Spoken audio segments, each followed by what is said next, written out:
ဒါဥရကတေးနော်အမေရကျတော့အမကြီးတွေ့ဘိုင်းပြကြတော့ကိုရင်ကအဲ့ဒီမှာပါသွားပြီပေါ့အဲ့ကျတော့ကိုအတွေ့အကြုံလေးပြောပြတယ်နော်ဘိုင်းပြကြတော့ဒါမဲလို့တာဖြစ်တော့မျိုးမြာဘာမှခိုင်လို့ပြကြနေမှာပေါ့လေဆိုအဲ့ဒီမှာနေလိုက်တော့အကြိုက်ဖြစ်တော့ကဲစေးလေးလာတော့ကဲစေးလေးကဲခိုင်းတော့အော်တော့အမေကဒီတောက်ရှင်လို့ပြောလို့ဆိုတော့ဒီဘူးမှန်မှန်တမ်းနဲ့လာလို့ပြီးတော့အမေကိုတိုက်တာတိုက်ရင်တိုက်တော့အမေကနည်းနည်းနှစ်ဘူးကုန်ပြီးတော့3ရက်တော့အဲ့လိုရှိပါဟောရေဘူးကပဲရတယ်ကဲစေးလေးပြကဲစေးကြီးတဲ့ရေဘူးပြတာဟုတ်ပထမဆုံးကွင်းကိုသူကညာစတွေ့တာဖျားစားတယ်ဘယ်လိုကြောင့်မတွေ့အောင်ကွာဘယ်လိုတွေ့ပုံလေးဘယ်လိုတောင်းကနေဘယ်လိုတွေ့ပုံပြောပါတောင်းကနေအောင်ဘယ်လိုတွေ့တော့ဆိုတော့ကျွန်တော်က12:50မှာ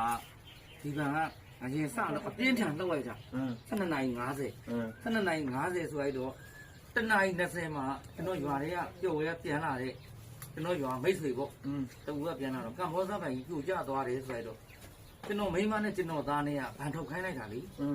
သူနဲ့ကိုနဲ့ကပြောလိုက်တာ10မိနစ်လောက်ပဲกว่าတယ်10မိနစ်လောက်အတိုင်းတာမှာဗန်ကငရင်လှုပ်လိုက်တော့ဗန်ပြိုကျသွားတယ်ဆိုအဲ့ဒါနဲ့ကျွန်တော်ရောက်ဖားနေကျွန်တော်မကြီးနဲ့ခင်ဗျားတို့အိမ်မှာလာအောင်ကျွန်တော်ဤထွေးနဲ့အောင်ဆန်းပြင်းနေရတော့ဗန်ပြိုကျတယ်လို့ပြောတယ်ကံဘောစားကျွန်တော်ရောက်သွားလိုက်ဤထွေးဆိုတာကိုမင်းမပေါ့ကျွန်တော်မျိုးသမီးတွင်လေးရဲ့အမေပေါ့ဒါကိုရင်လူပေါင်းနေတဲ့နာရီကတန်ပင်နေလဲလို့ရှေ့ဘက်လို့တိုးပေါင်းပြောတော့ဒီဦးရတာအဲလို့ပြောသူများကြီးကဲနေတော့အမေကအတက်ရှူမွားတော့ဒါအော်လားဦးလေးလိုအမေကအတက်ရှူမွားတော့အညာထုတ်ပြီးတော့အခါကျတော့သူကလည်းလုံးညိုးလို့ဆိုတော့အဖေကအောင်ဆန်းပြည့်ရဆိုဗျာလို့ပြောအမေကိုအာတင်းထားလို့ပြောပြီးတော့အမေကရေဆိုင်လို့ဆိုတော့တောင်းပြီးတော့